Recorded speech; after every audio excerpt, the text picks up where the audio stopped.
Sir मैंने innovation किया है। जैसे हमारा देश भारत कृषि प्रधान देश है, गेहूं जैसी मुख्य फसल की कटाई के लिए प्रयोग होने वाले महत्वपूर्ण यंत्र, जब थ्रेशर से गेहूं की कटाई होती है तो भूसे के साथ जो निकलने वाली धूल होती है हमारे वातावरण को और स्वास्थ्य को बहुत नुकसान पहुंचाती है। उसी धूल को मैंने रोकने के लिए थ्रेशर मशीन बनाई थी।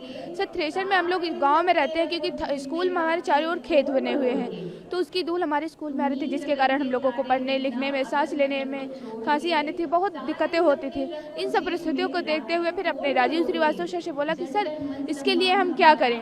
तो मैंने कहा सर जैसे इसके सामने हम एक झोला लगा दें, हो सकता है धूल रुक जाए। सर ने बोला हाँ बेटा झोला लगा सकते, बट तुम्हारे पास इतना बड़ा झोला नहीं तो तुम लगाओगे।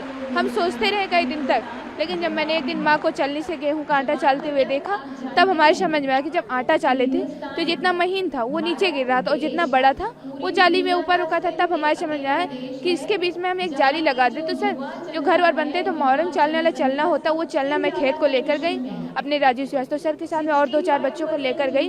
उसके सामने मैंने थ्रेशर के सामने खड़ा किया चलना, तो जितना भूसा बड़ा था वो आगे गिर रहा था और जितनी धूल थी उस पर निकल कर दूसरों के खेत में जा रही थी। तो मैंने भूसे से धूल का अलग कर लिया। जो धूल थी हम नीचे एक टैंक लगा दिए, क्योंकि सर हम गाँव में रहते हैं, तो सर चक्की से जो आटा पीसते हैं तो सर कपड़े की सहायता से बाहर निकालते हैं। उसी सहायता से हम इस धूल को बोरी में इकट्ठा कर लेंगे, जिससे इस धूल को बेच के हम किसान पैसा कमा सकते हैं। आके गोले बनते हैं, प्लाईबोर्ड बनते हैं और खेत के खाद बनाने में हम उसमें प्रयोग ले सकते हैं। और सर इसमें का जो भूसा रहेगा, जो भी जीव जंतु खाएगा उसके लिए स्वास्थ्य तक रहता है। कैसा लग रहा है जो प्रेसिडेंट सबको अवार्ड मिला? सर मुझे बहुत अच्छा लग रहा है कि मैं एक गांव की रहने वाली हूं और अपने राजीव श्रीवास्तव सर की वजह से और अपने माता पिता के आशीर्वाद से आज मैं यहां तक पहुंच पाई हूं।